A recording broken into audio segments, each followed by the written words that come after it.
สุดท้ายคนโกต้องออกคะแนนทีนี้ลูกครูมีดุมนังมวยจังมาปราบคนโกต้องออกคะแนนคือเยอะมีเซอร์ทำไมมันเนี่ยตัวติดโจทำไม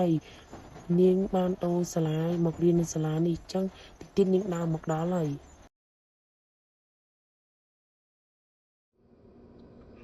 สิเกสุดทำไม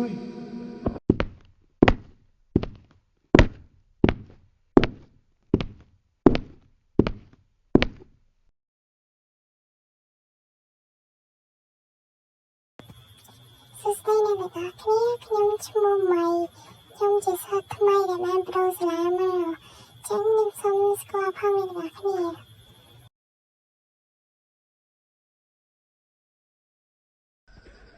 បានហើយប៉ុណ្ណឹងគេដឹងហើយទៅរត់តអង្គុយទៅមិញនិយាយចឹងវិរៈគេសោះទៅចូលថ្មីហើយគេស្រីផងយើងជាប្រូនិយាយដាក់គេឲ្យរឿងផ្អែមតិចទៅពួកអីគេមិនតតទាំងស្គាល់យើងច្បាស់ផង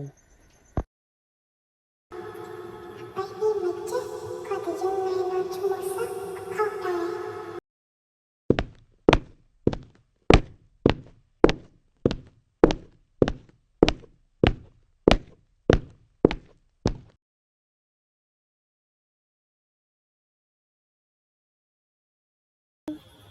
គិតទៅចាំមកមិនតាន់បានធ្វើអីគេផងគេរករឿងបាត់ហើយយ៉ាប៉ាចាំមើលអាប៉ែហ្នឹងយើងឲ្យស្គាល់ថ្នាំខ្លាំងម្ដងកុំឲ្យចិត្តតែហ៊ានជាមួយយើង